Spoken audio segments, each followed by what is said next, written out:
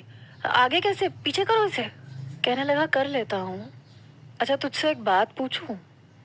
میں نے کہا کیا بات ہے؟ کہنے لگا تیرے بازوؤں پہ بال بالکل نہیں ہے۔ میں نے جلدی سے اپنی آستین نیچے کی۔ میں نے کہا ہاں تو بعض لوگوں کے نہیں ہوتے۔ کہنے لگا ویسے تم واحد ہو جس کے نہیں ہے، ورنہ 99% مردوں کے میں نے بازوؤں پہ بہت بال دیکھے ہیں، تمہاری تو گردن اور کندھے پہ بھی بال نہیں ہے۔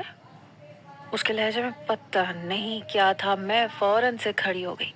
میں نے کہا وہ مجھے پنچنگ باکس کی پریکٹس کرنی ہے، ہٹو پیچھے۔ وہ بالکل میرے سامنے کھڑا ہو گیا۔ کہنے لگا اس دن جب ہم فائٹنگ کر رہے تھے تو میری نظر پڑی تھی۔ پھر کہنے لگا تمہاری آنکھوں کو دیکھ کے ایسا لگتا ہے جیسے میں نے یہ آنکھیں پہلے کہیں دیکھی ہیں، میں نے یہ آنکھیں پہلے کہیں دیکھی ہیں۔ پتہ نہیں کیوں اس کی باتیں میری جان نکال رہی تھیں۔ میں نے کہا آرشمان پیچھے ہٹو، کہیں تم میرے ساتھ وہ کچھ تو نہیں کرنا چاہ رہے، وہ جو تم نے کیا تھا۔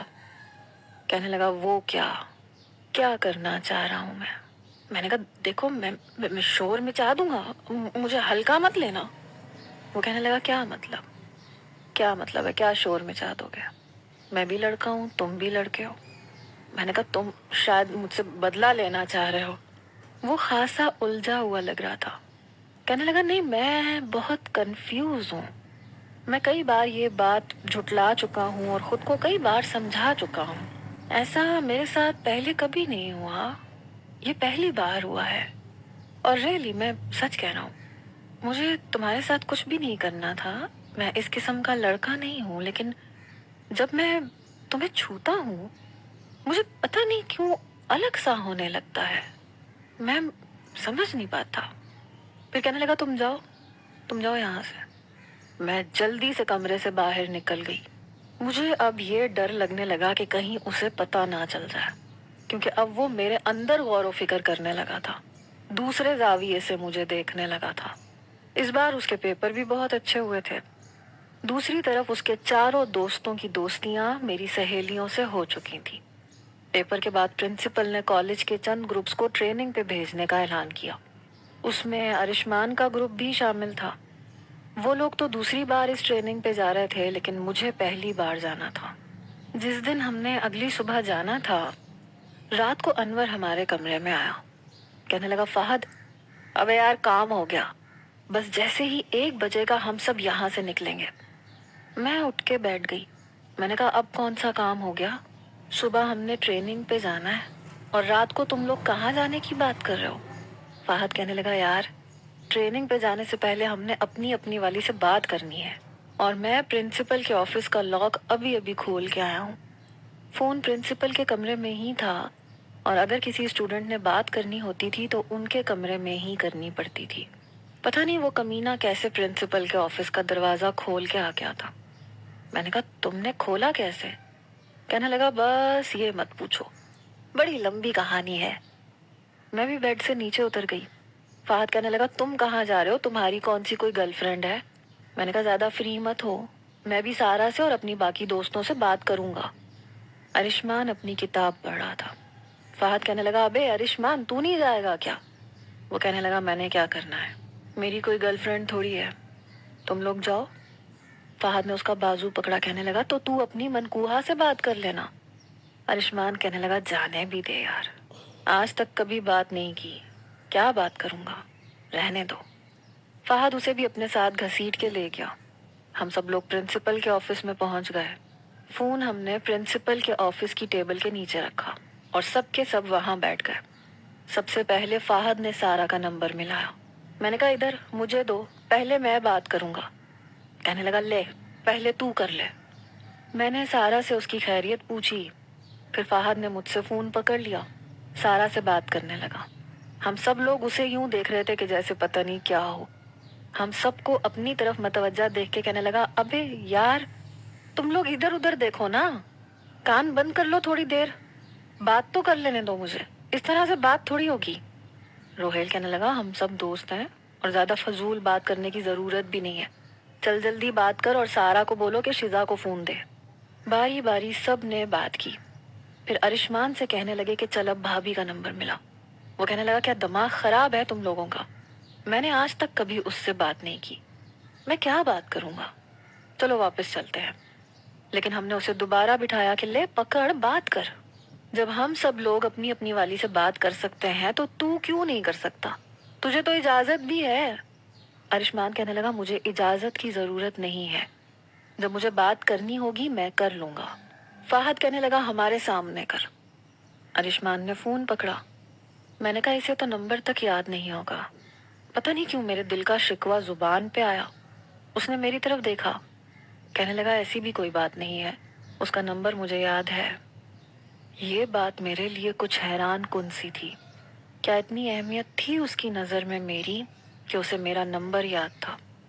کہنے لگا جب اس سے نکاح سے منع کرنے کے لیے فون کیا تھا تو نمبر یاد کر لیا تھا، اور تب سے یاد ہے۔ میرے دل میں جو ہلکی سی امید جاگی تھی کہ شاید میرے شوہر کے دل میں میری ذرا سی محبت ہے، وہ بھی ختم ہو چکی تھی۔